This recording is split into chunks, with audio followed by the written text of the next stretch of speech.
کہتے ہیں کہ کسی دور دیہات میں ایک معزز مہمان آیا، بڑی آہو بھگت ہوئی، گاؤں کا گاؤں اس کے سامنے بچھا جا رہا تھا۔ کھانے کا وقت آیا تو انواع و اقسام کی نعمتیں اس کے سامنے دسترخوان پر لا کر چن دی گئیں، ساتھ ہی ایک بڑی سی سینی میں ایک لمبا سا اور موٹا سا ڈنڈا بھی لا کر رکھ دیا گیا۔ مہمان نعمتیں دیکھ کر تو خوش ہوا مگر ڈنڈا دیکھ کر ڈر گیا۔ سہمے ہوئے لہجے میں پوچھا کہ آپ لوگ یہ ڈنڈا کس لیے لائے ہیں؟ میزبانوں نے کہا کہ بس یہ ہماری روایت ہے، بزرگوں کے زمانے سے چلی آ رہی ہے، مہمان آتا ہے تو اس کے آگے کھانے کے ساتھ ساتھ ڈنڈا بھی رکھ دیتے ہیں۔ مہمان کی تسلی نہ ہوئی، اسے خوف ہوا کہ کہیں یہ تمام ضیافت کے بعد ڈنڈے سے ضیافت نہ کی جائے۔ اس نے پھر تفتیش کی، کہا کہ پھر بھی اس کا کچھ تو مقصد ہوگا، کچھ تو اس کا استعمال بھی ہوگا، آخر صرف مہمان کے آگے ہی ڈنڈا کیوں رکھا جاتا ہے؟ میزبانوں میں سے ایک نے کہا کہ اے معزز مہمان، ہمیں نہ مقصد معلوم ہے نہ استعمال، بس یہ بزرگوں سے چلی آنے والی ایک روایت ہے،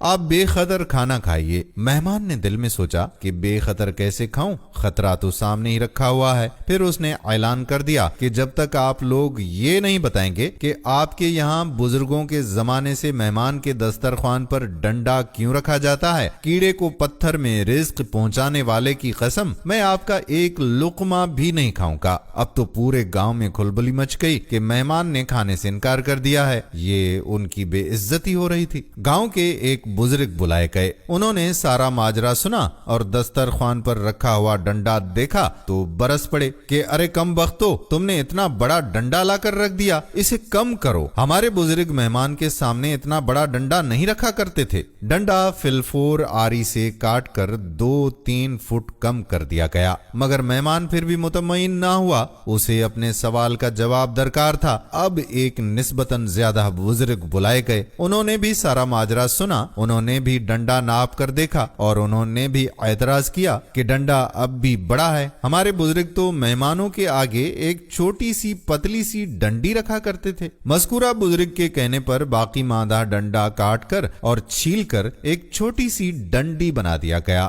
گو کہ اب ڈنڈے کا سائز اور جسامت خطرے سے باہر ہو گئی تھی، مگر مہمان کا تجسس اب بھی برقرار رہا۔ اب تک آنے والے بزرگوں نے صرف سائز اور خطرات ہی کم کیے تھے، اس کا استعمال اور اس کا مقصد کوئی نہ بتا سکا۔ مہمان اب بھی کھانا کھانے پر تیار نہ ہوا۔ اب ڈھونڈ ڈھانڈ کر گاؤں کا ایک ایسا بزرگ ڈھونڈ کر ڈولی کر کے لائے گئے جس کے سر کے بال ہی نہیں بھویں تک سفید ہو چکی تھیں۔ محتاط سے محتاط اندازے کے مطابق بھی بزرگ کی عمر کم و بیش 99 برس ہوگی۔ سجائی بھی کم دیتا تھا۔ جب انہیں ڈنڈے کی شکل و صورت اور اس کا سائز